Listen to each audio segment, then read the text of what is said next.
Good afternoon, ladies and gentlemen. Thank you for joining the online orientation session this afternoon. We hope to get the opportunity to meet each of you in person during the course of the year. And you will get the opportunity to meet each of your discipline representatives during the first week of lectures. But for today, the program will be as follows. Prof. Glenn Bright, the Dean and Head of School of Engineering, will welcome you. Thereafter, Prof. Das, the Academic Leader of Teaching and Learning, will introduce you to the engineering degrees and explain the academic monitoring system to you. He will also speak you through the progression rules. Thirdly, Godfrey Marumure, our academic officer, will explain the academic support structures that are available to you. And you will get a chance to also meet your student counselors, Prashna Singh and Tulile Zulu. Please also take note that there will be representatives available in the question and answer section found at the bottom of the screen, not the chat, but in the question and answer section at the bottom of the screen. You may ask questions and there will be representatives available to answer those questions. So without further ado, Prof. Bright, over to you. Yeah, thanks very much, Swastika. Can you confirm you can hear me all right? Yes, Prof, we can hear you. Okay, so a very, very warm welcome on a warm afternoon to students coming into our first year, and to any parents, families, and friends that are going to be joining us this afternoon. My name is Professor Glenn Bright, and I'm the Dean and Head of School of Engineering. So, University of KwaZulu-Natal is the premier university of African scholarship, part of our mission and vision statement, and we're one of 6 engineering schools in South Africa.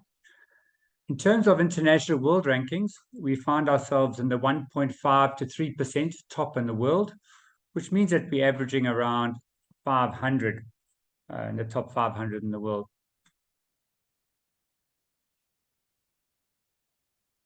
I'm just going to wait for Swastika to come up with a presentation.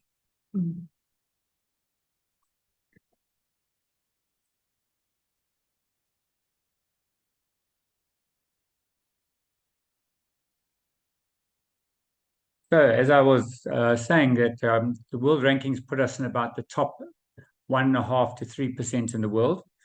And in the various disciplines that we have, which I'll go through in a few minutes, we find ourselves ranked number 1 in some disciplines, but of course in the top few in many others.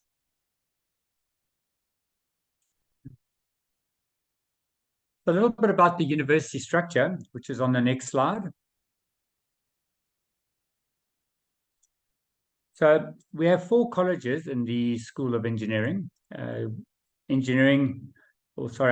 the university, we have 4 colleges.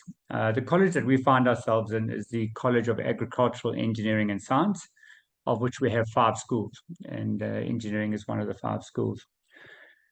In the School of Engineering, we have 8 undergraduate degrees. We have 7 disciplines, which of course run from mechanical, electrical, electronic, computer, civil, agricultural, and chemical engineering.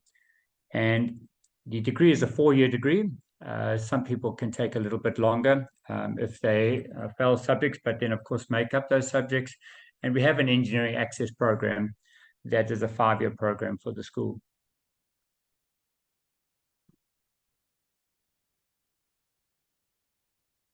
So some college facts. This is from the College of Agricultural Engineering and Science. There's 45 areas of specialization. We take into the university about 10,000 students. This was in 2022, and we're pretty much on the same number at the moment as we're coming in for 2024. We have an international reputation, and I'll talk a little bit about our accreditation in a few minutes. We pride ourselves on high standards of bachelor's degrees, master's degrees, and doctoral degrees and levels. We have some outstanding research outputs, especially also in the School of Engineering, which I'll talk about in a few minutes. We have excellent teaching and research support, and our graduates are highly sought after and valuable on the South African job market.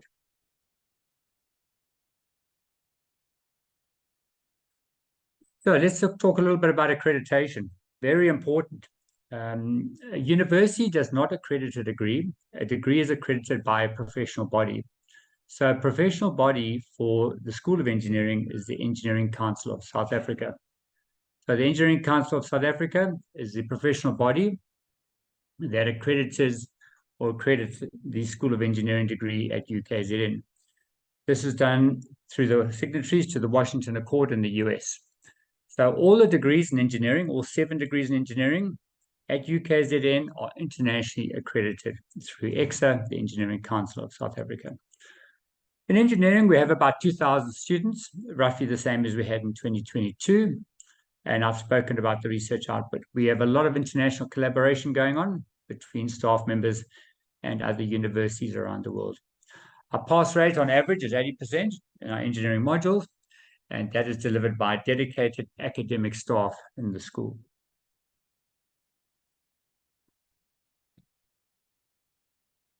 So as I mentioned, we have 8 disciplines, but 7 are engineering. So we have agricultural engineering, chemical engineering, civil engineering, computer engineering, electrical, electronic, and mechanical engineering.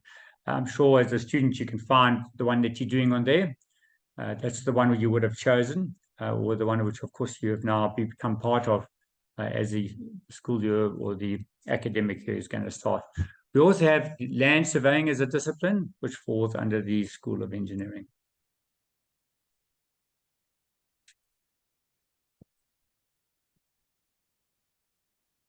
So, how does the process work? Students are admitted into the program of study. Most of you would have gone through this. You are registering at the moment. And of course, next week, you'll be partaking in your first lectures. The places are limited, and we do have thresholds, which are in the third point there. You're required to achieve 65% or more for maths, physics, and chemistry. Now, if you've been admitted into the School of Engineering, you've achieved that, and you would then have a place in engineering. It is possible to transfer within the degree, but it gets more difficult as the years go on. So after first year, it's highly possible, but after second, third, and fourth year, most people know that that's a degree they want to do, or they would have transferred. It's not recommended to transfer because it can add complications to your subject choice and matter, and also to the combinations of subjects. So generally, students are strongly advised to remain in the discipline that they find themselves in till the end of the degree. It is possible to do a master's degree where you can cross-discipline. So you could do your undergraduate degree, which you would be doing now in mechanical, for example, and you could do a master's degree in electronic and potentially do a PhD in environmental or civil engineering. So at that point, it's easier to transfer when you're between degrees, not within a degree. So the degree structures, the degrees are structured to develop problem-solving skills. I'm sure you know that. Engineers solve problems. Man wanted to go to one place to another years ago across the sea, so he built ships. He wanted to cross land, so he built motor vehicles. He wanted to go to the moon, so he built rockets. So engineers solve problems. That's what we're here for, and problems are ever present, especially in a country where we need infrastructure. So in a country where we need infrastructure, we need engineers to solve the problems of infrastructure, whether it be roads, whether it be petrol, which is chemical, whether it be motor vehicles, airplanes, or trains, or whether it be computers, communication, or whether it be in agricultural engineering, where we have machinery, etc. We start with the basic sciences and communication. You move into the engineering sciences as you move along. We are heavily reliant on design, modeling, project work, and critical thinking. And when you get near the end of your degree, you go into something called finishing courses, which are things like management, entrepreneurship, business, which can often be taken as elective courses.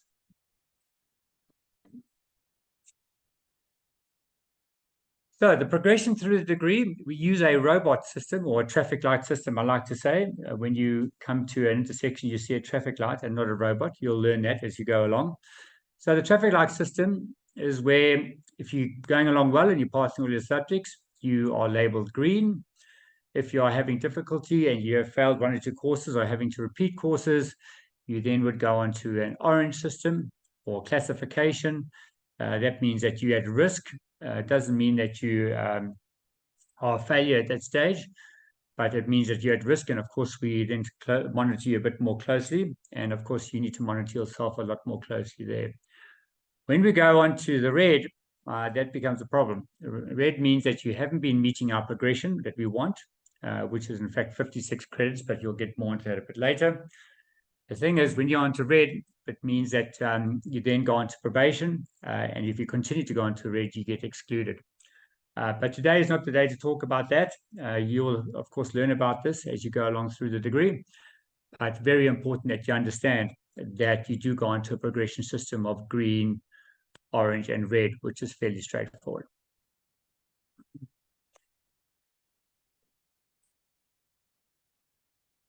So what support do we offer? It's very important that students are supported through their degree. You know, the degrees are not easy. They are complex, they are difficult, and there are challenges, not only within the degree, but you might also be having challenge in your social environment.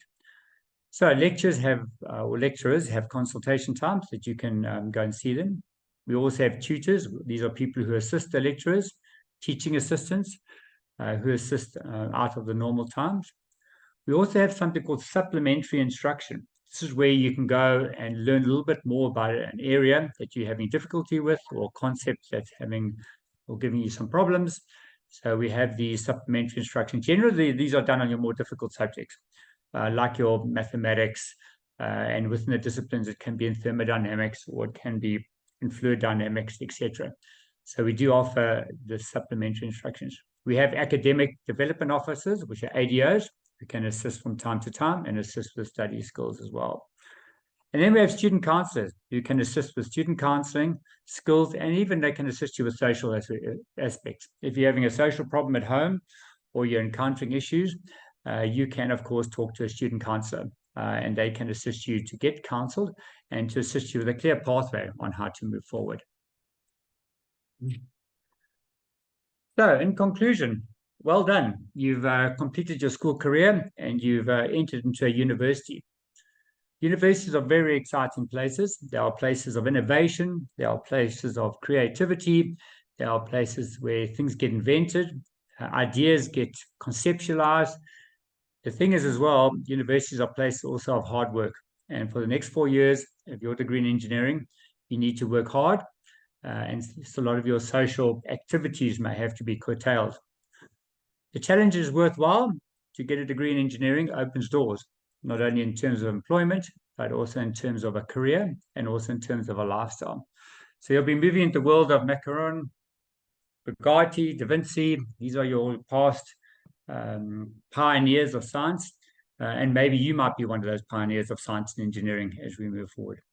And with that, I'm going to conclude. Once again, welcome to the School of Engineering from the Dean and Head of School, from the school office, and from the whole school.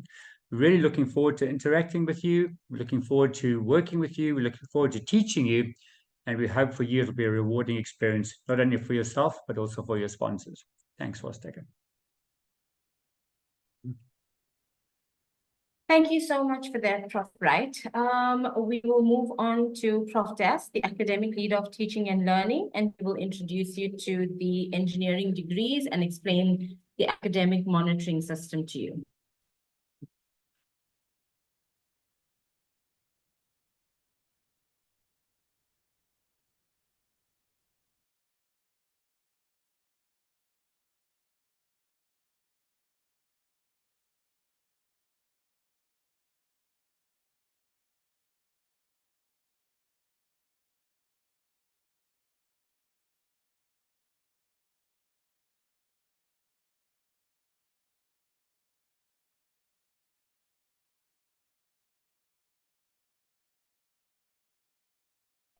Swastika, can you hear me?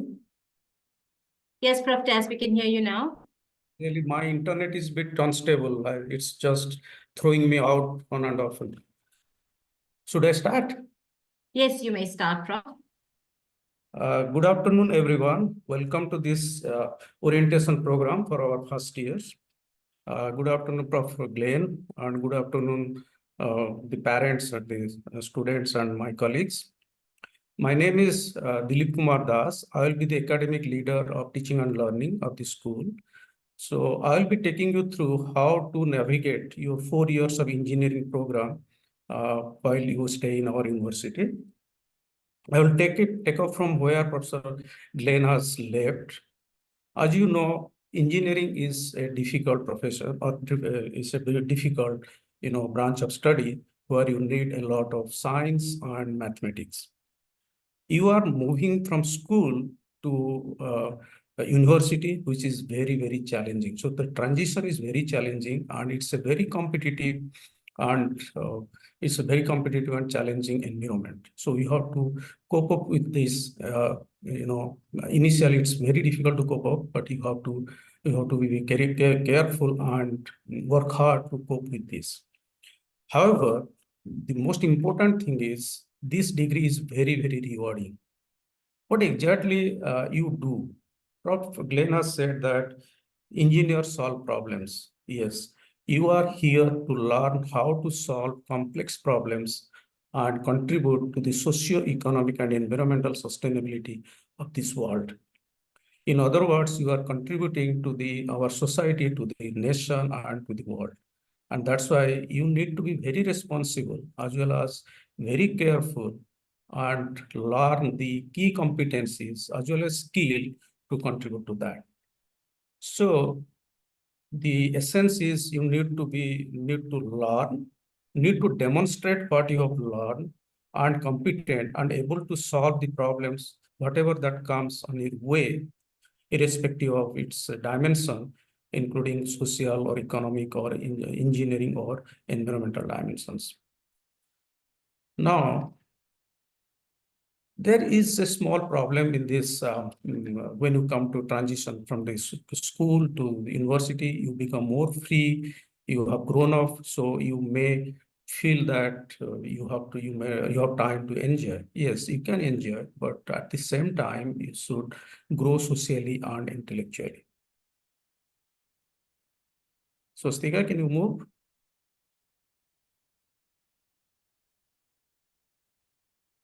So yes, we can hear you, Prof. Can you move second slide? Yes, it's just, there we go. Okay.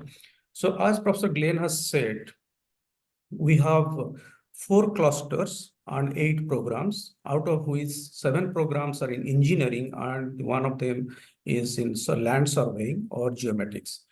If you look at the first cluster is our civil engineering, agriculture and engineering and surveying cluster, where we offer 3 degrees. One is BSc Engineering Civil, BSc Engineering Agricultural, and BSc Surveying. The next cluster is chemical engineering, under which we have 1 program. So we offer a qualification on chemical engineering. Then the third cluster is electrical engineering, electronic engineering, and computer engineering, where we offer 3 qualifications. In one is in electrical engineering, the second is in electronic engineering, and third is in computer engineering. And the last cluster is mechanical engineering, where we offer the degree called mechanical engineering or BSc Engineering Mechanical. Next slide.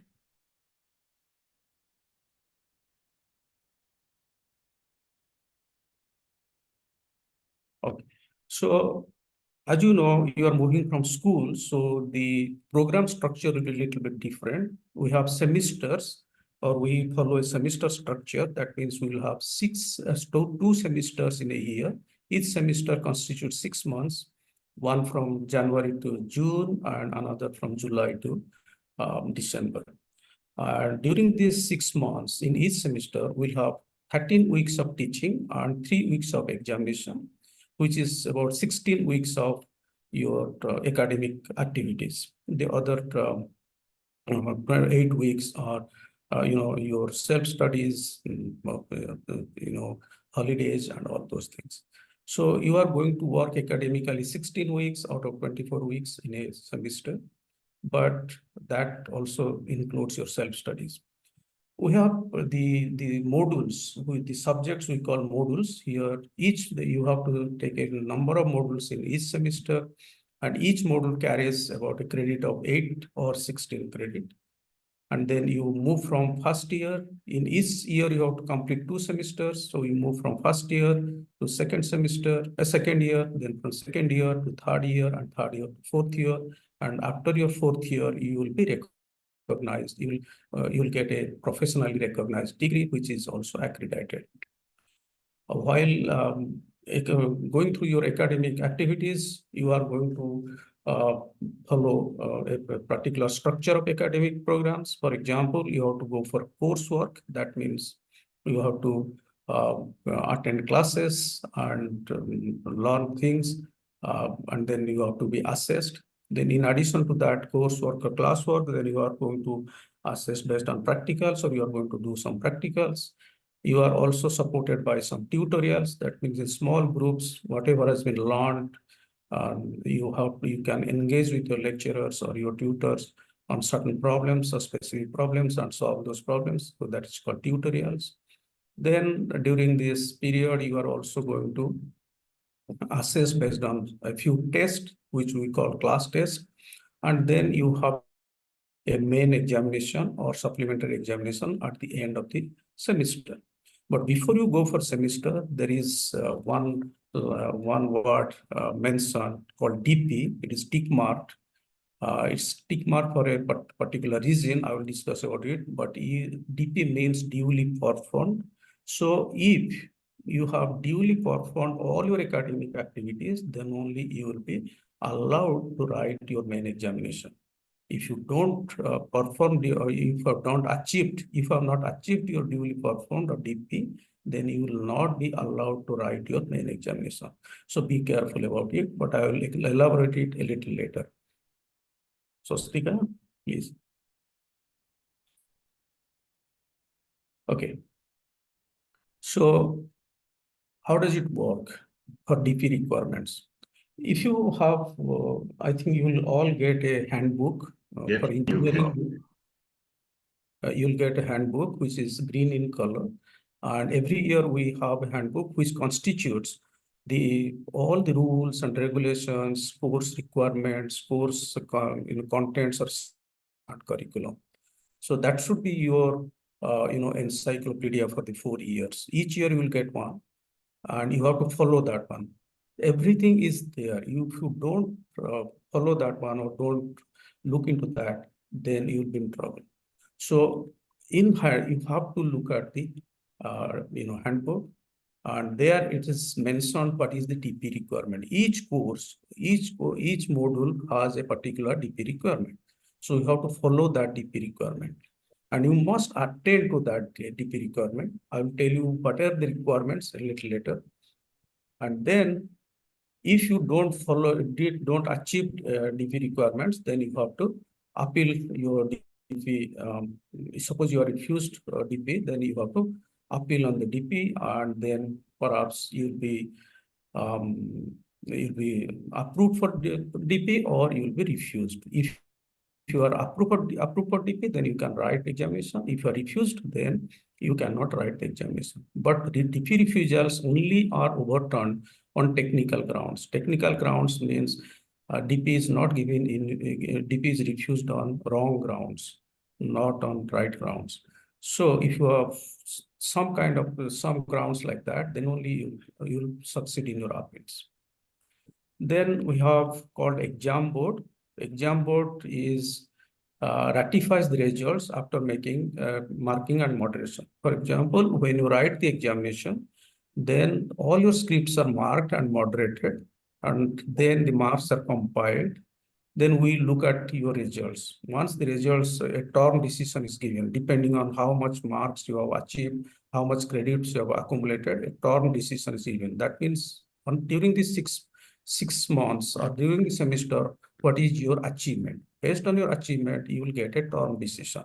If you remember, Professor Glenn was saying about the robot system, traffic light system. There is a green, there is a orange or yellow, and there is red. Green means you are doing well, outstanding, or doing well, you are passing your modules, then you are all right, there is no problem. But if you are orange, then you are at risk. That means you are not performing according to what is desired. For example, you should have 72 credits, you should pass 72 credits in a year, in a semester, but you are not doing that. You are doing around 56 or 64. Then you may get into a risk. So that is a red flag. And if you don't perform, if you perform below that, suppose you are getting 48 credits or below that, then it will be red. Red means you are likely to be excluded after some time. That means you will be sent home and then asked to come back after some rehabilitation. I will discuss about that. So the exam board generally provides that on decision. Exam board is one of the important committees who decides on your exam results or your navigation through these semesters. So, but there are also some important things to note. For example, you don't pass well, you have some problems and you didn't pass the examination and you look for a special examination, then you have to apply for special examination. So that should be within 5 days of extra exam date. That means before 5 days of the exam date. And if you are not satisfied with your marks, then you can ask for a remarking, apply for a remarking through following a process of the university through some application, proper application process, and it should be you should apply before 10 days of the examination. Swastika. Here, the DP requirement. That is what I was telling you. Here, DP requirements are, you have to meet the minimum requirements of attendance of 80% in all practicals. Remember, if you have a practicals in your modules, then you have to attend at least 80% of the classes, practical classes, tutorial classes, and field work. You have to also attend all the assignments and tests. If you fail in a test or you don't attend a test, then you will not be given DP or you will be refused DP. So be careful about the assessment, assignments, tests, and practicals. You have to complete them. And also, you have to have minimum of 40% of your class record. That means you have to achieve 40% of marks in your total class marks. The total marks are divided into class marks and examination marks. So class marks, you have to achieve at least 40% in that class record. So that is more important. The DP, I'm emphasizing on DP requirements because many of the students fail in DPs and they are not allowed to write examination. Next, you have to go for, if you fail in your main examination, then you can go for a supplementary examination.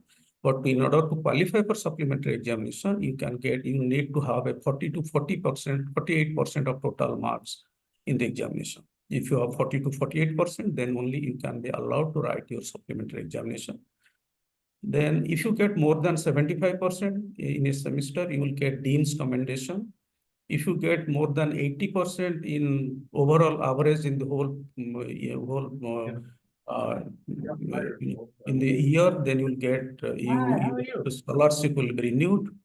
If you get more than 75% of 79%, then you get a cum laude. And then if you get more than 80% in the degree, then you got a summa cum laude. Swastika.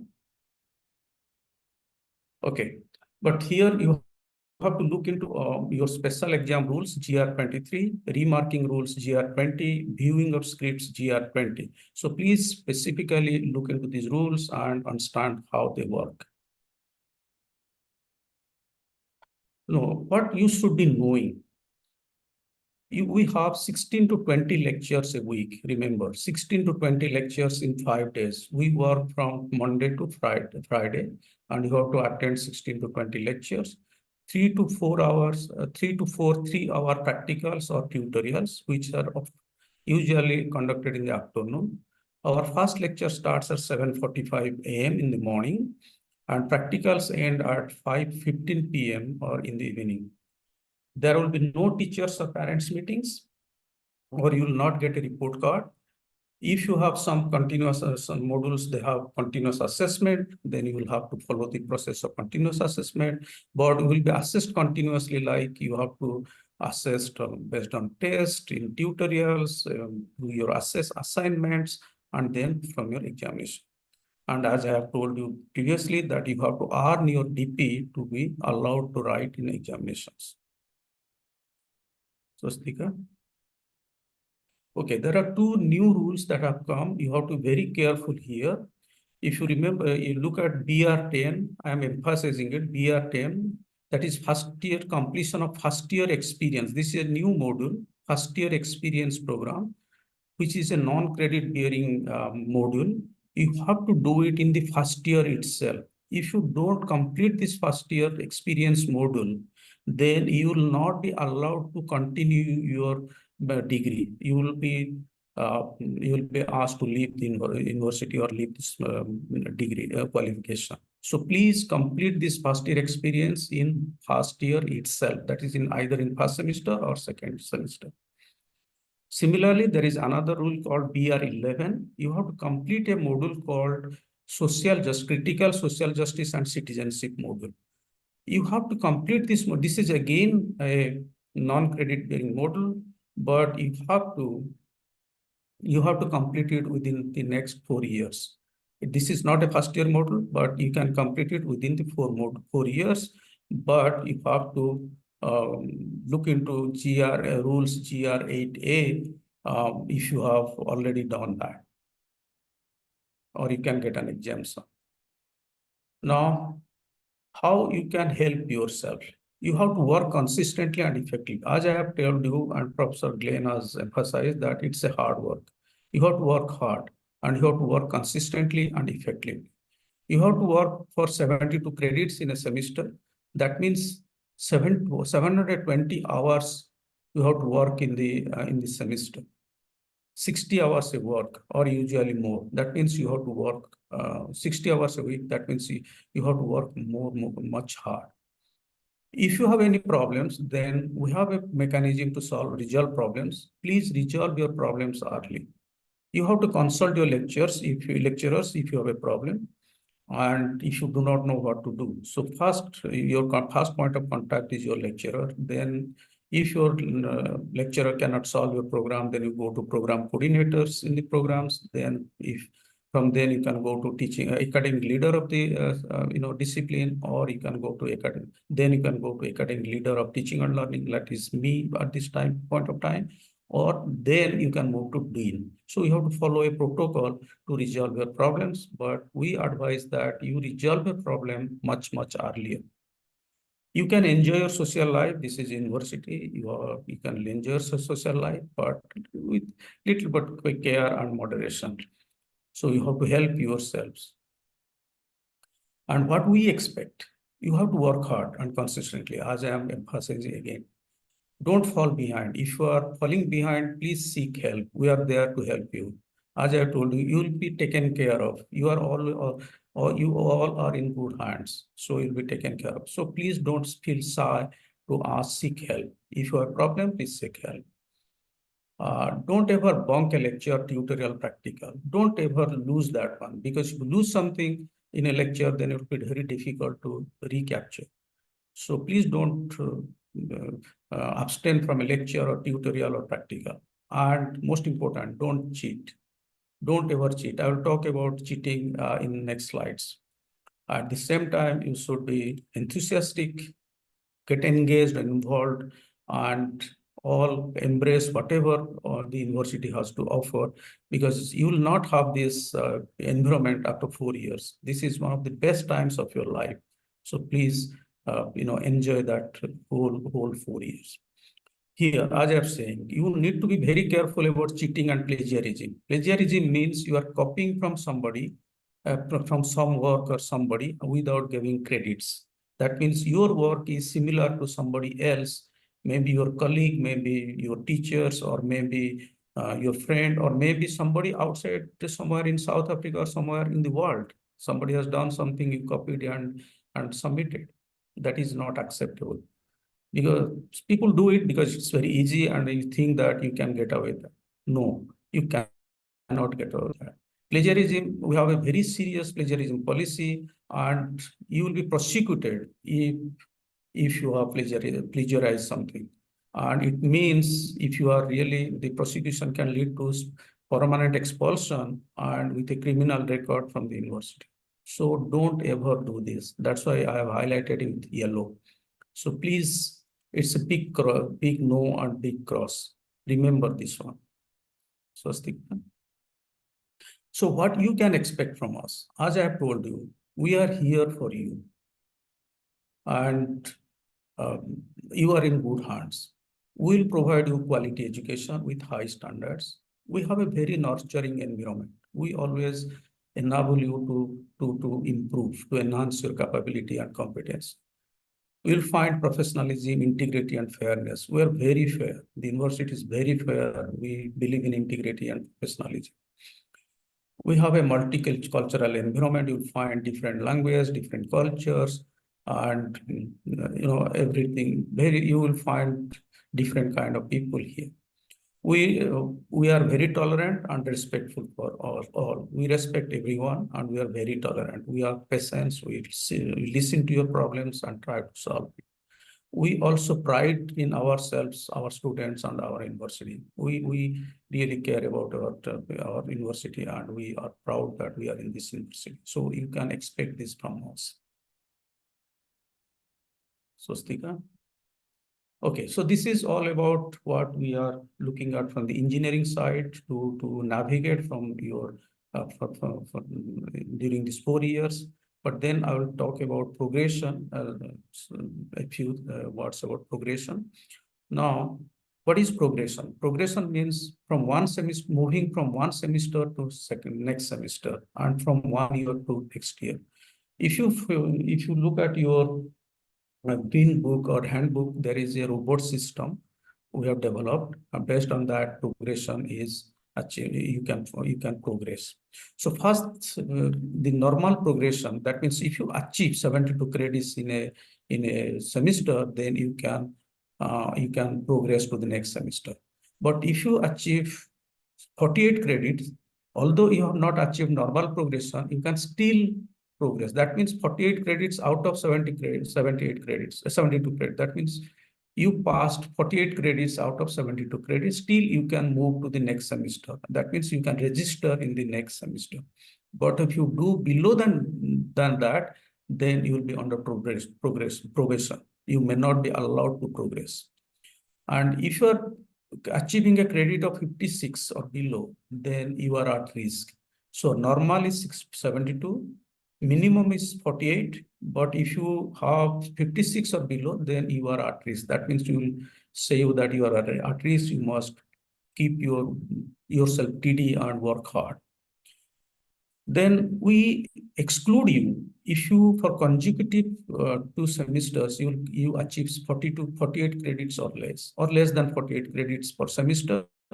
For 2 consecutive semesters, then we will exclude you. That means you will be excluded to register in the second semester, in the next semester. But while doing so, we will give you an opportunity to appeal. That you can appeal that, okay, I will work hard and I have these conditions, so I couldn't do well. So I will do well if given an opportunity. Then an appeal committee will look into that, and then they may grant you the appeal. So if they grant you the appeal, then you have to readmit under condition or under probation. That means you have been given a readmission with probation. And there will be a probation criteria that you must achieve this. Or if you are not, your appeal is not successful, then you will be redirected to another college, like, for example, to science or humanities or law or management, or even to another institution in South Africa. So exclusion is very, very important. And there are 2 more rules on which I'm going to tell you, which is a little bit scary. Like if you have appealed and got successful, you readmitted, but then again you get unsuccessful and you are excluded, then you will be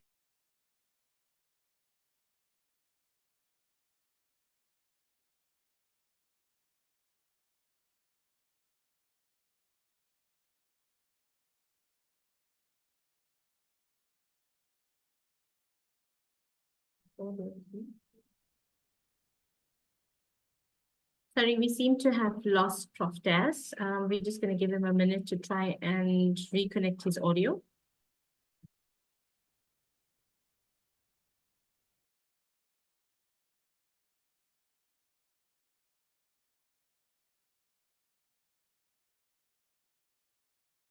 I'm sorry, can you hear me, Swastika? Yes, we can hear you now, Prof. The network is very precarious. Okay, so I was talking about exclusions. If you excluded again after your appeal, then you will leave the university for two years, during which period you have to work in an industry for 6 months on relevant to your study. And then, or you can take one module in any another university, but that should be relevant to your study or equivalent to the modules which we offer. So after that, you can come back and readmit. But if you fail again or excluded again, then you will be asked to leave the university for 7 years. That will be called XNFS 7. That means you will be out of the university for 7 years, and then you will come back and get readmitted. So please be careful about that. Don't waste your 2 years time or 7 years time to get a degree. Once you complete your degree, we are talking about progression. Once we complete your degree, you can get a degree, a class of degree like pass or dean's commendation or certificate of merit and so on. So, or a cum laude or a summa cum laude. So that is all about progression. Swastika, next slide. Okay. The one which I was talking about, the robot system, this is a part of the robot system, not the full robot system. And now there was a word called scary. Now it's not no more there. It's there in the handbook. If you look at it, be careful and look at this very carefully. You start here. I'll just give an example. You start here. You meet the minimum progression. Then if it is Y, then you are progressing. And if you are past 56 credits in this semester, then if it is yes, then you are in green. That means everything is fine. But if you see, if it is a no, that you don't meet the minimum progression, I will talk about what is the minimum progression. If it is not, you didn't achieve minimum progression, then we'll look into how many semesters you have registered. If you are registered more than one, less than one, then it will be a no, then you will get orange. That means you are a risk. If you have registered more than one, then failed progression, that means you are going to be excluded. Readmit on progression, that means FPRR, that means you will be excluded and you may appeal and you will get readmission. But if you are doing everything well, then you get a green. If you are not doing well, but doing slightly lower than the expected, then you get an orange or risk. Here, look at the progression rules. In the first semester, the minimum progression is 48 credits and maximum is 72. And in second semester, you'll get, in 2 semesters, you should achieve minimum of 96 out of 144. That means maximum credits you can pass is 144. But if you achieve 96 credits, then only you can pass. So at the end of 8 semesters, you need to achieve 576 credits to graduate. If you don't do that, then you will look into your minimum progression. That means you have to achieve minimum of 394 credits. If you are achieved 394 credits, then you will be allowed to complete your degree in next 4 semesters. Otherwise, you will be excluded. So please look into this one properly in your handbook and get acquainted with it. If you are acquainted with it, then you will have no problems. Swastika, next slide.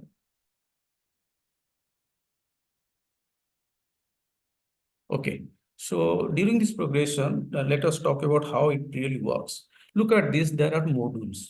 In the left side, you'll find module codes. Each module has a module code. Qualification. There is a qualification written Bachelor of Science in Engineering, Chemical Engineering. Now there are these modules, Chemical 161, ENCS 1EA, these are module codes and you are registered for these modules. The student has registered for these modules and these are module names. And each module have a credit. Look at this, 16, 8, 8, 16, 16, 8 are the credits and you have your 72 credits. You are registered for 72. Now you achieved marks out of 100. Here in first one, 89, second one, 80, third one, 75, fourth one, 96, fifth one, 86, and sixth one, 86. Now you got these marks and we have a weighted average mark of 87%. So if you achieve this mark, then you'll get 87% of marks overall. And if you see there is something PM and P, PM means passed with merit. That means you get a certificate of merit because you have got more than 75% or 80%. And if you have passed, then you just get a pass. So this is the best case scenario. And you get a certificate of merit. That means this student got 4 certificate of merit. And since he has got 87%, he gets a dean's commendation. So this is the best case scenario. Let us see the worst case scenario if you are not doing well. They are the same thing, the same modules, same subject codes and same module names. And then you got marks like 52, 37, 69, 26, 34, 34, 33. And you have a weighted average of 40%. That means you are not doing well. And you got only 24 credits out of 72. So you have not achieved the minimum of 48. That means you are not even you are not progressing and you only got 40%. So you are failing. That means you will not progress, you will be excluded and you have to appeal. So this is the way it works. So you have to be careful and work accordingly to navigate these 4 years. Swastika. Okay, so this is from the school side, which I have discussed how to, what you should be doing, what you expect from us, and what are the rules, progression, how you should be progressing. Next thing is what college office, there is a discipline where you are really taught. Then there is school who manages your things at the school level. And then there is a college office. College office does certain things. I will tell you. College staff helps in, Swastika, just take it back. College office helps in academic administration, around 800 students for each admission officer, administration officer. So you have to be nice, patient, and polite. Don't send an SMS or WhatsApp or email saying that I need to be attended to urgently. That doesn't work. So you have to be patient, nice, and be polite, be respectful. They help you in applications, they help you in orientation. This orientation program is led by them. Then they help you in registration, they help you in DP appeals. The most important thing is they help you in graduation. They will give you the degree. They will help you in withdrawals, and they help you in exam boards and exclusion. So these are the things the college office assist you in this. So this is all about from us. I just want to tell you that you are in good hands. You will be well taken care of, provided you work hard and contribute and do yourself, help yourself. Thank you very much.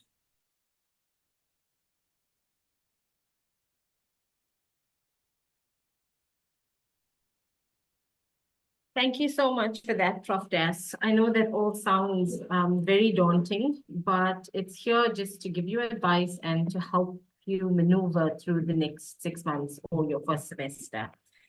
Next, we have Godfrey Marumure, our academic officer, who will explain the academic support structures that are available for you. I will share his presentation.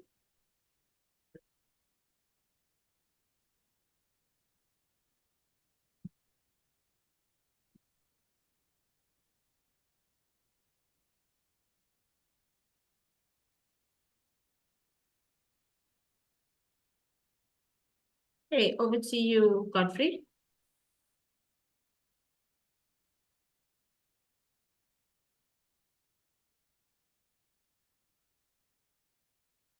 The presentation is not visible. Can you try again?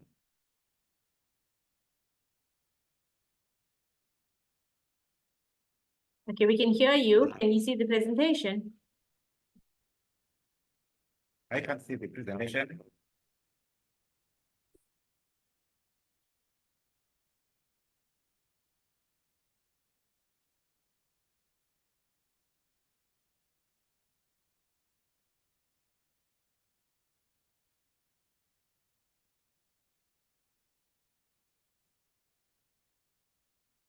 Yeah, there you go. Good afternoon, everyone. Good afternoon, students. Thank you very much for choosing UKZN, in particular College of Agriculture, Engineering and Science as your college of study, and in particular the School of Engineering. I'm Godfrey Marumore, the Principal Academic Development Officer in the school, representing the College of AES here in Howard campus. Right. I'm going to talk about the academic support structures that we provide to students here in Howard or in the college. Next. Although engineering is difficult, we have a lot of support programs that we provide to our students, and with the right attitude, focus, and commitment from you as the students, I know you can easily make it. You can actually make it. So it is all about focusing or following what we really say as a school, right? Your first point of contact is your course lecturer. We have the course lecturer who are going to be in contact with you, providing lectures, the tutorials, and so on. And whenever you have any problem in a module, you have to contact the course lecturer or you go to the program coordinator.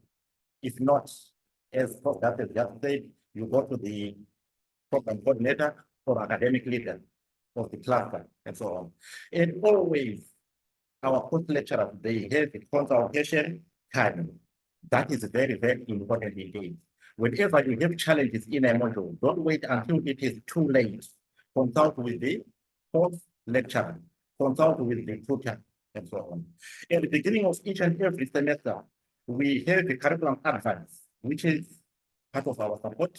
It's very, very important indeed. You are going to see that as you progress, you may fail one or two modules and so on, and there will be a need to restructure your degree, as Prof. has just said, when he was talking about the progression and so on. Then it is important that you get the correct curriculum advice. You are advised to join the program coordinator of your discipline so that you get the proper curriculum advice. Don't get curriculum advice from friends, from other people, and so on. It is only the members of your discipline who can give you the correct advice. And also, you have to go through the handbook. In the next few weeks, I will invite you for some workshops where we are going to deal with a number of topics, and including interpreting the college handbook. Right. Then apart from the college course lecturer, we have the academic leader. He has already spoken. That is Prof. does. We have the dean. You listen to him. He spoke a lot about the engineering degree. And then we have academic support and advancement program, which is ASAP, the one that I really run.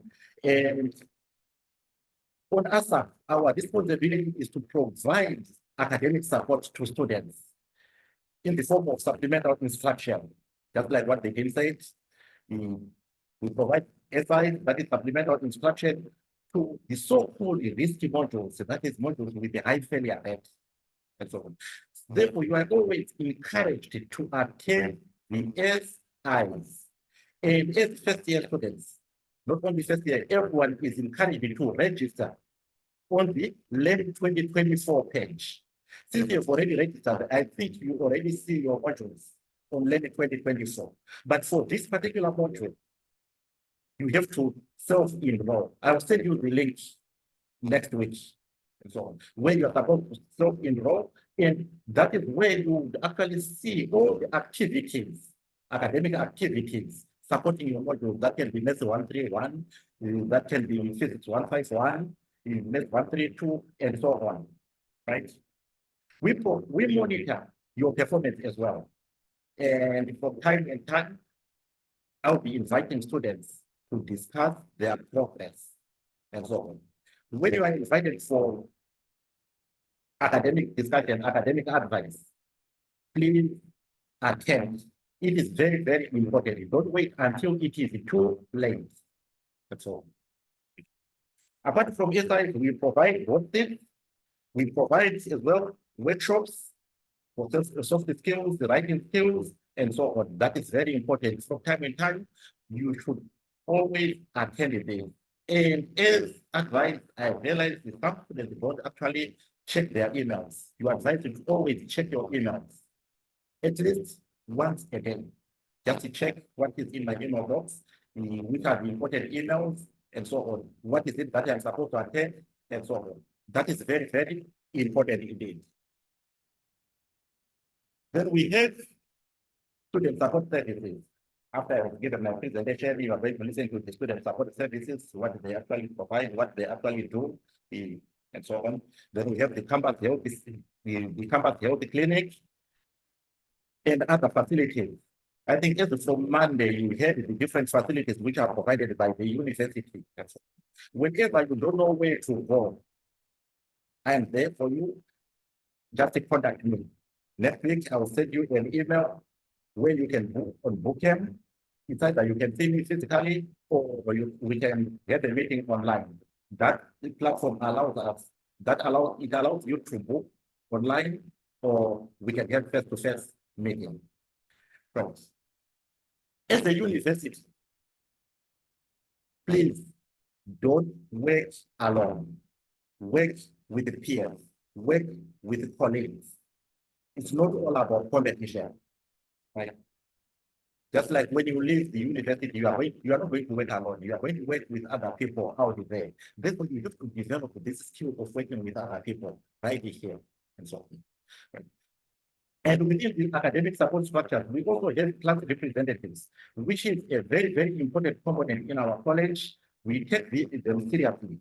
We train the class reps, and these class reps, they are responsible for having meetings with you as students. Whenever you have problems, not only individual problems, but the class problems, you discuss with your class representative, with the class representative, and the class representatives always or regularly have meetings with their program coordinators who present your problems at the school teaching and learning committee meeting. And the school tries to resolve some of these problems and so on, right?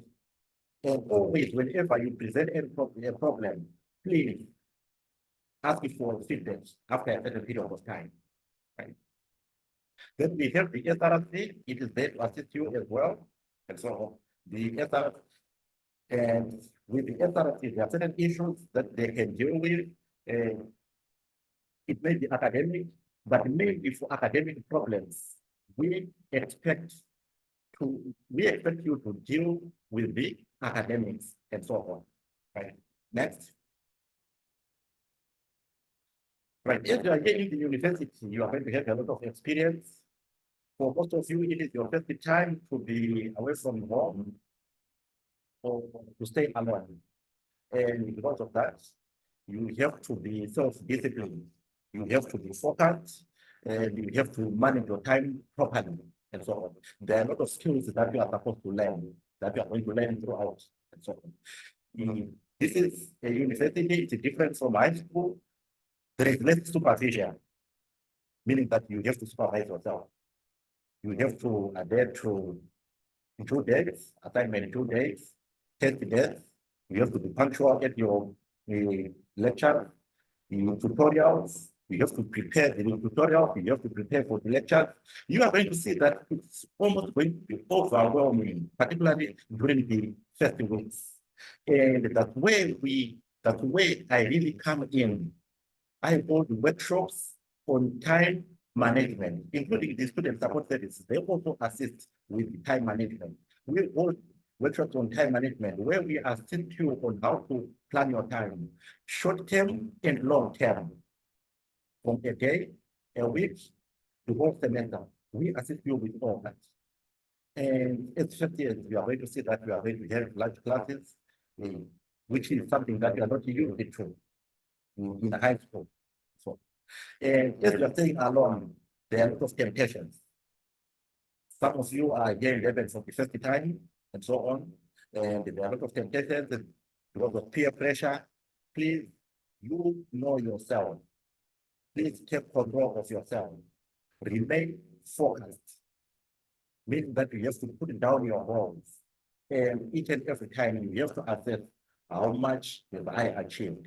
Am I moving in the right direction to achieve my goals? Am I getting lost? The moment you realize that, oh, things are no longer moving in the right direction, get in touch with someone, talk to someone. You can come and talk to me. You can talk to the student support services. You can talk to the academics in your discipline and so on. They can help you, right? There are a lot of great opportunities for widening your horizons. We have a lot of sporting activities, clubs, and societies. At SU, next to the library, when you are there on campus, you go to the SU next to the library, you meet the SRC there. The SRC right there, they organize all these activities and so on. You are free to join all these activities, all clubs and societies. And there are high chances of making lifelong friendships. And so on. Next. Right. Always with the people, there are some complaints. Sometimes the things don't move in the right direction and people raise complaints and so on. So as a student, you may have some complaints. It can be as an individual or as a class. If it is a class problem, you raise it with the class rep, right? But if it is an individual, it can be a problem with the marks, the missing scripts, or missing marks, or so on. You contact the lecturer, right? Contact the lecturer. If your problem is not resolved, you go to the module coordinator. From the module coordinator, you go to the program coordinator. And I think by then it will have been resolved and so on. We don't expect people to send emails to the VC, to the DVC, or to the dean. We have a proper structure to follow. Because if you send an email to the dean or to the DVC, that email is still going to come back, and that delays the response, that delays your problem being resolved. But what if you have psychosocial problems, contact the student in the student counselor. Any other problem that you think you don't know who to contact, just contact me and so on. Even when if it is about registration and so on, get in touch with me. I will assist. I will direct you to the relevant people, to the right people who can assist you and so on. We work with the SRC and so on. Academically, they have already explained what he actually does and so on. This complete flow chart is on our late 2024 page, and you shall be always reminded of it. You always follow it. The moment you follow it, you won't have any problems and so on in getting your problems resolved. Thank you very much. If you have any questions, I'm here to answer any question.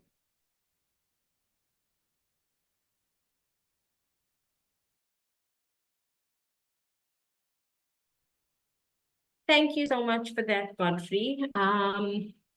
All details will have, so we've shared a link on the question and answer section, and you will find everybody's contact details. You'll find a whole lot of useful information if you click on that link.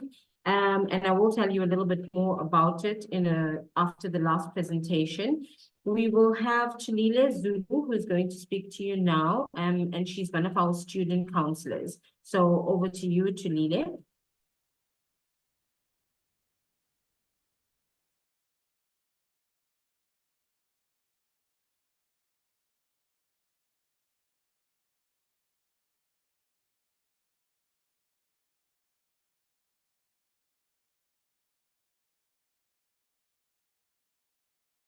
Chalile, are you able to share your screen?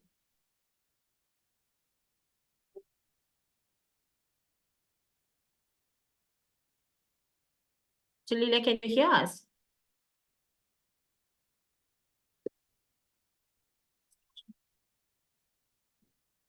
Prashna, are you online?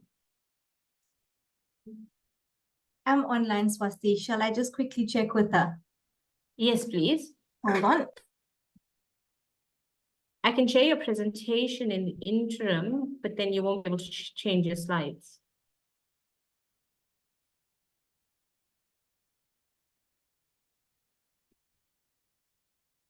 There we go. Thank you.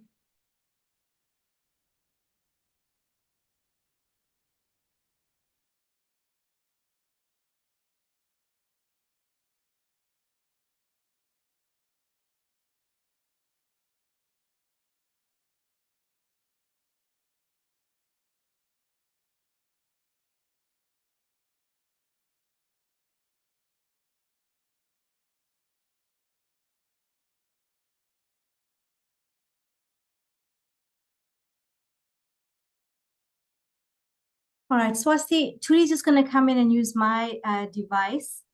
Can you just stop sharing and then I'll share from my side? Sure, no problem. Sorry, we are having network issues at university Yes, at the moment, apologies. so please be patient with us. I'm not sharing anything, Prasha. All right, sorry, everybody. Shalila Turi is actually sort sharing. that out. Yeah, give us a minute. Sorry, apologies.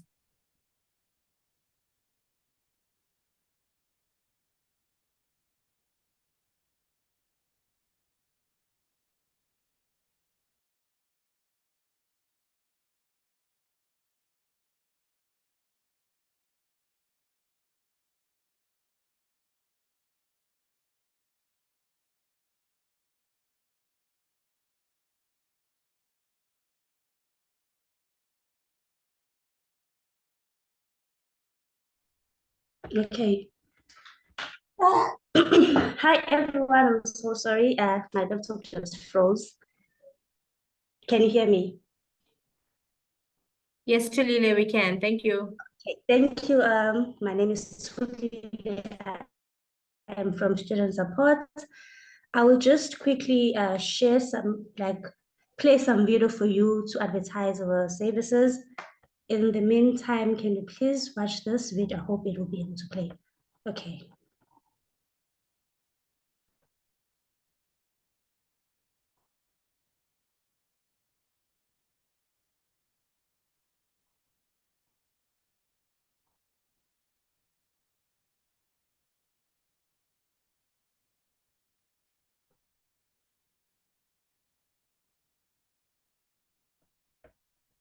Is the video playing? No, it's not playing as yet. I think with the network being so bad, it may not play. It may take some time to load. Play. Okay. Okay, let me just not play it then for time's sake. I'll just because what also in the study is also repeated in the video. So, okay.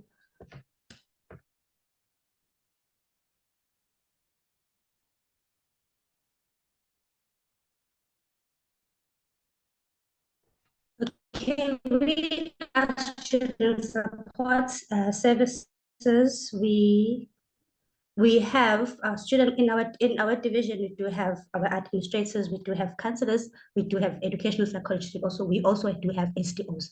So we are based at Westville campus, PMB campus, and also Howard College campus. So at Westville campus and PMB campus, we do have administrators, but they do also assist with queries that are from the Howard College campus. So at PMB campus, we have Bongi Wezondi, who is a very lovely lady. They are able to assist, and also we do have Miss Nwanda Hadebe at Westville campus. And here at Howard, we only have one student counselor, which is Mrs. Prashna Singh. And at PMB campus, at Westville campus, I'm sorry, we do have two counseling psychologists and one intern counseling psychologist and also a student development officer. And at PMB campus, we have one educational psychologist and one intern educational psychologist and student development officer. So what are some of the reasons like we should come to us for a session? The reason is that we as student support, we are here to support you. We are very committed to your well-being, everything that affects you personally and also results in poor performance. We're here to assist you. We believe we are so committed in your well-being. We all about physical well-being, mental well-being, and emotional well-being. So we are here to support you. And for us as student support, there is no problem at all that is too small or too big. Whatever issue that you're facing could be personal, it could be even like you're suffering from time management, or it could be relationship problems, whatever that you're facing, nothing is too big or too small. We're here to assist you. And also, we do support your studies. That is also the reason that you should come for us, because whatever situation that is affecting how you perform in academically, we are here to assist you. That is why we say you should come to us and we will assist you.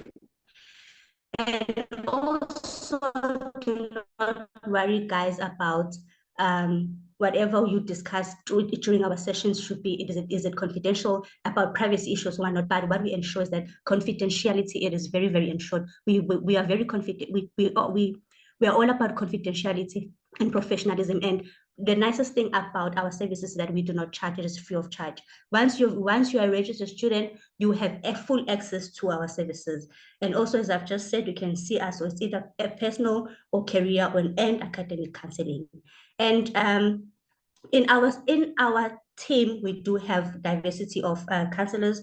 We have Zulu speaking, we have English speaking people, and we're just diverse. We embrace diversity. So you should come for us, and we're not judgmental at all. If you want to make a booking and you want to use our services, we urge students to book our counselors through a a booking link, which is through Bookham, and the link, it is highlighted in blue, which is HTTPS, like the booking link. Please, for future reference, please take a screenshot of this link, because this is the link that you would use it should you want to have a session with our counselors. And the nicest thing about it is that there's no need for you to continue creating multiple profiles if you should want to have a session again. You just create a profile once, and then you can book from there in that link anytime, wherever you are. You can even cancel your session. But please, if you cancel, you do happen to cancel your session, we advise you to cancel 24 hours before, so that we will be able to give spaces to other students who would like to use our services. And also, once your session has been approved by one of our counselors, you as a student, you will receive a confirmation via email that your booking has been approved, and you will receive a form that you always need to sign before your session commences. So we urge you to please sign that consent form, because if you do not sign it, the session will not happen. Because if you sign that consent form, you give us consent that you will you will continue with this session, and whatever is discussed here, you will feel free that it's confidential, but you just give us that you really do want to have a session with us. So it is very important that you sign that form and return to it, because if you do not sign it, then you won't have any session happening. And also, with this booking system, you always receive reminders. The only thing that you need to make sure that you do not forget about the session that you've booked is that please check your emails regularly. I know you students will oftentimes forget how to check your emails, but please make Outlook your friend, because whatever reminders and form that you receive when you book through the booking system, you will receive that information in the email. So make emails your friend. And when you're making an appointment, the nicest thing also about using this Bookham for our services is that it's up to you as a student. You can choose, do you want face-to-face, do you want Zoom, do you want 30 minutes, do you want an hour? So it is up to you. We give you a choice. We're not restricting you to any we're not time limiting you. Just if you want to have a session with our counselors for 30 minutes, fine, we give you 30 minutes. But if you want an hour, we can even go as long as an hour, because we are here to support you. We want to help you in whatever challenges you face, so that you become a better student at UKZN. And if you want to contact us as student support, we do have a generic email of which our lovely administrators that I showed before I started my presentation, they will get back to your queries and respond. And also, we do have a toll-free line, of which also, again, our administrators will answer your calls and then respond to your queries. And we do have a website which you should visit to see what our services, what do we offer. And also, as I've said, we use the booking link. And we do have some frequently asked questions about our services, whether does it cost for you to see us? And the answer is no, we just free of charge. So whatever services that we give to you, it is free of charge because you are registered with UKZN. And also, we also do get questions. Can I choose who I want to see? Yes, there are a number of counselors that you can choose from as a portrait. So you're not compelled to see one therapist. You can to see one counselor. You can see whoever you want to see. And also, can I consult in Zulu, because I know what some students are comfortable in speaking isiZulu when they have issues, because sometimes we cannot articulate properly what we want to say. Yes, we do have counselors who speak isiZulu. And also, can I consult more than once? Yes, you can, but however, you should know that we now as student support, we only offer 7 sessions per student per year. Why do we offer 7 sessions per students per year? It's because we want to allow as many students as we can in our college to be able to utilize our services as well. So we allocate 7 sessions. So, but however, if you are a crisis client, let's say maybe you have an emergency or something, we give you priority. And also, how safe is my information? Just ensure that we just want to ensure that whatever it is discussed during the session, it is very confidential. It won't be shared anywhere. Just it stays between you and your counselor.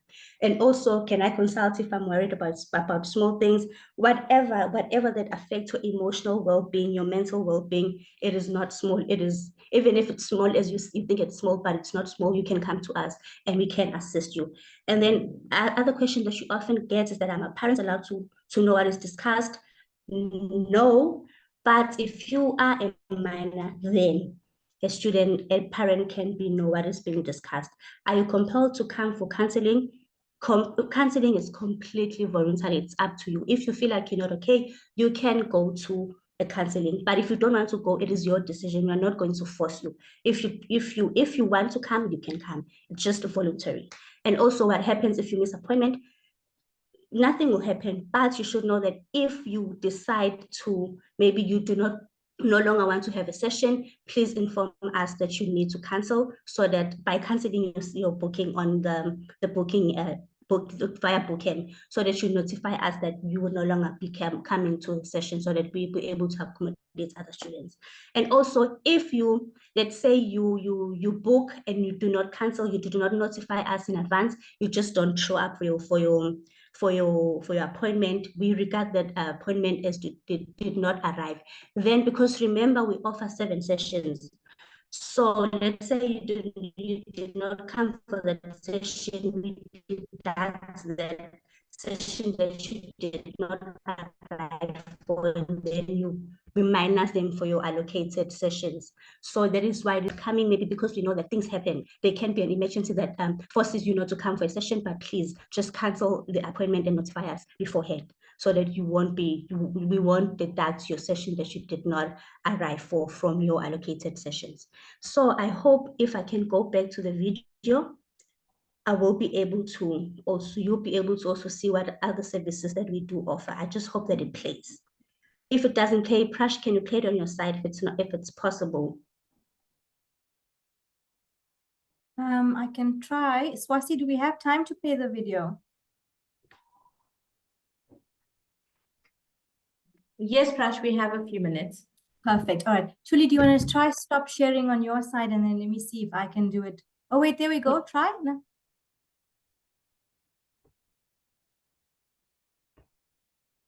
Okay, let me just stop sharing and then. All right, let me try. Perfect. Okay. Oh, it is playing.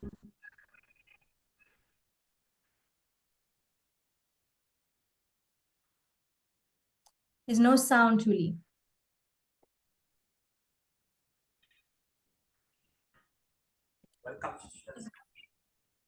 It's no sound.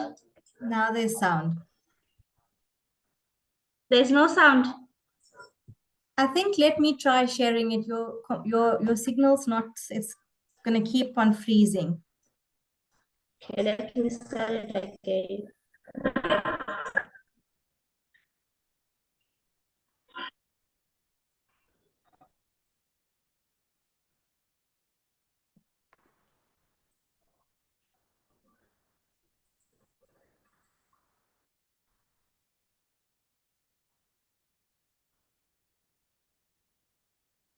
Tuli, do you want to just try stopping to share and letting me try, please?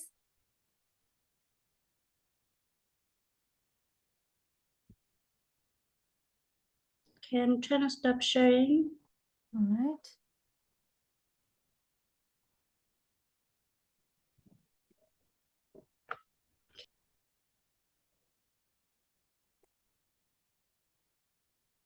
Okay, let's see now.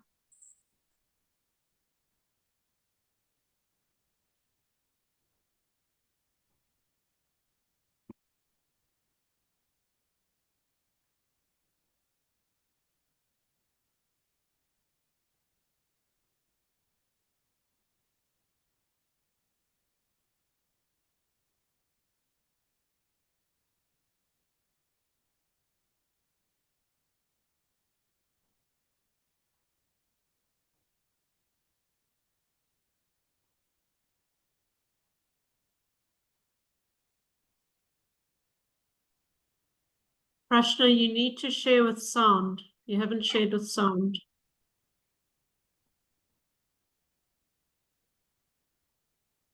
It is sharing with sound, Sally. I think it's just not going to play. Okay, there you go. Okay.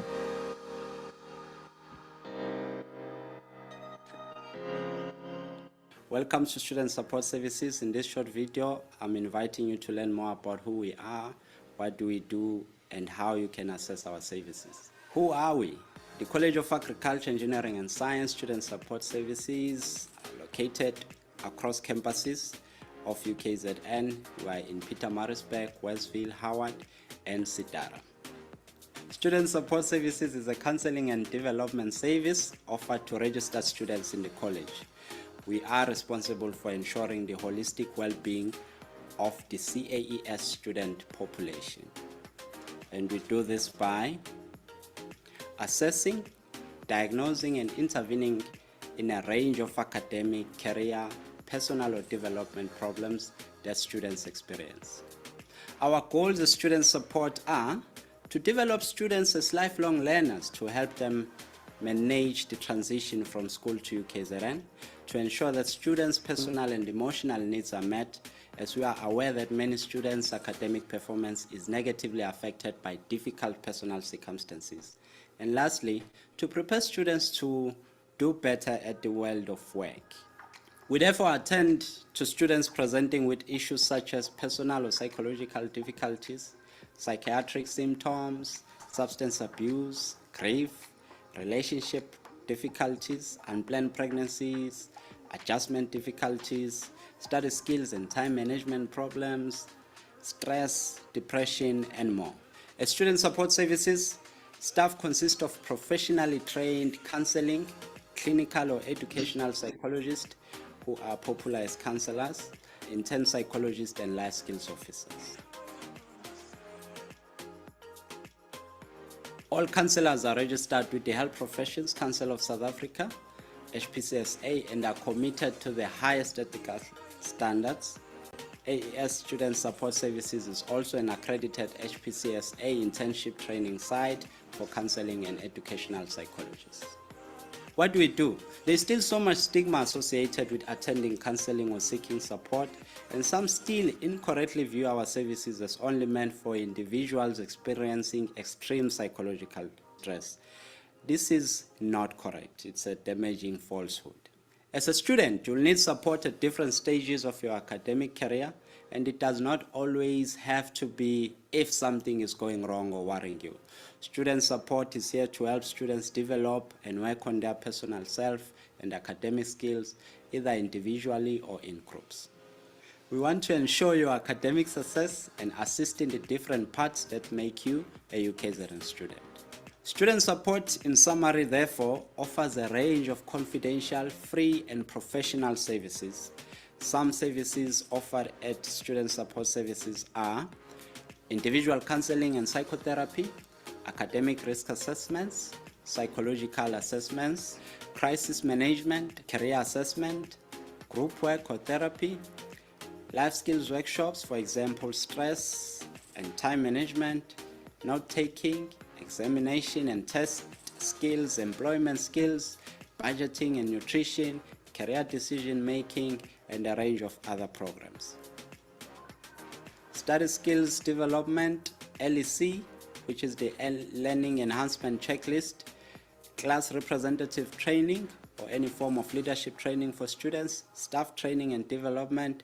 We also do teletherapy if face-to-face counseling is impossible. How to access our services? All our services are free.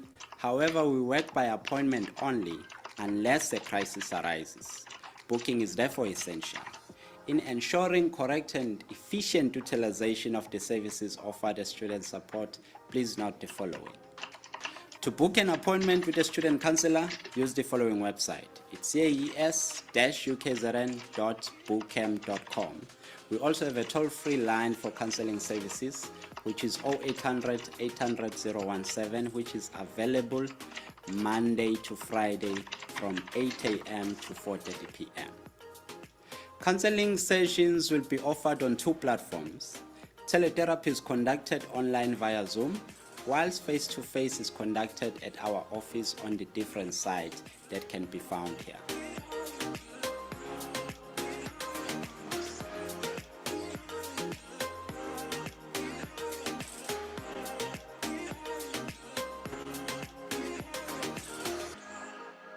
You can also contact us and find more information via these platforms. Our generic email address is aessupport@ukzn.ac.za. Our website is aessupport.ukzn.ac.za. You can also find us on Facebook at ukzncaes.sss. And Instagram, you can follow us at CAES_student support services. We look forward to hearing from you, and thank you.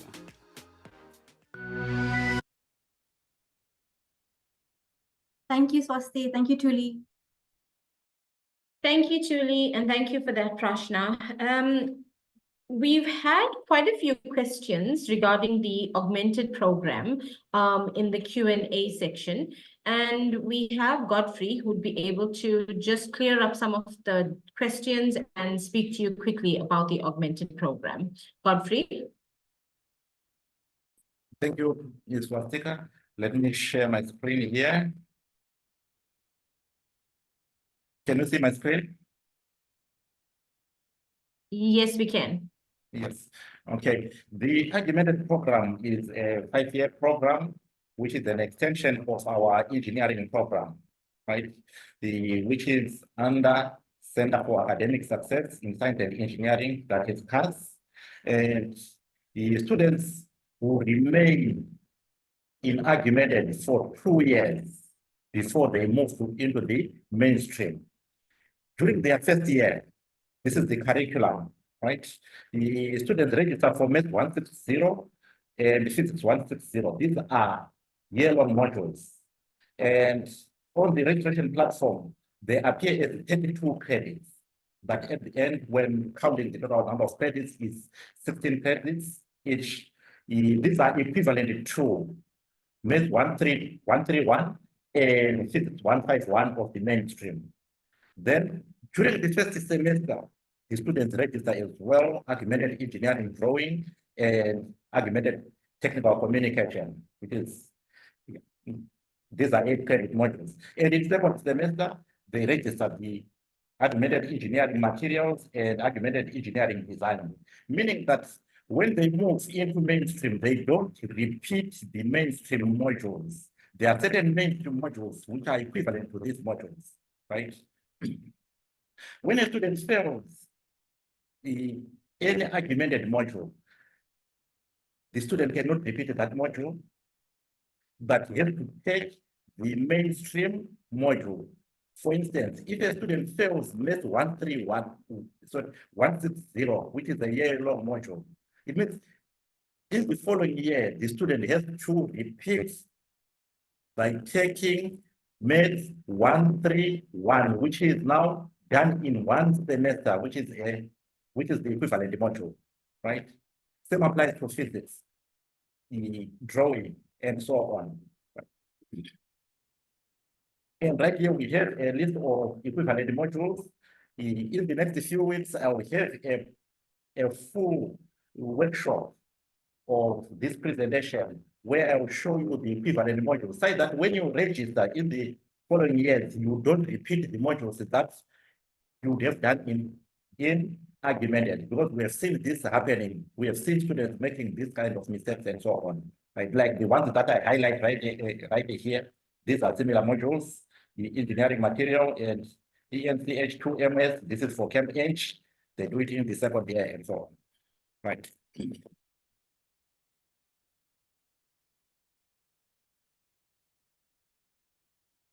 Now, in their second year, they take yellow modules as well, but now with specific discipline modules. Like in this case right here, I've taken an example of chemical engineering, where the student now will register Chem 161 and chemical engineering principles. The chemical engineering principles is done by chemical engineering students only in the mainstream. That is in first semester. And in second semester, the chemical engineering principles 2 is done by chemical engineering students only. And then even the chemical engineering chemistry 2 is done by chemical engineering students. Now, what is more important is to get the curriculum advice so that you correctly choose the correct modules in your second year. Before the end of this year, your lecturer, that is the campus coordinator for the argumented students, Mr. Shandira, will sit down with you and will request you to choose or to indicate your discipline of choice, whether it is chemical engineering, electrical, civil, mechanical, or so on. Such that when now selecting the second year modules, they actually know so and so is taking these modules. So this one is for mechanical engineering. If you are to look at it, you can see that there is a slight difference right here, because right here they are doing design in semester 2, which is not part of the chemical engineering students and so on. Right. So at the end of your program, you graduate with an engineering degree. It's not a written argumented engineering, it's engineering degree. Just like the mainstream, it is only that you do it over a period of 5 years as compared to the 4 years that the mainstream normally takes. Then when it comes to the credits, it's still the same number of credits. At the end, you should achieve 576 credits for you to be degree complete. And all the rules really apply as spoken by Prostas and so on. Although you have your own progression rules, that is, you have your progression thresholds, which are slightly different from the mainstream. This is because the number of credits that you take every semester is less than those taken by the mainstream. Right. When it comes to the timetable, as most of you have asked in the chat box, your lecturer, Mr. Shandire, will email you the timetable. You are only one class, so it's easy to manage. So they will sit down, they will send you the timetable, the proper timetable, and so on, for argumented students.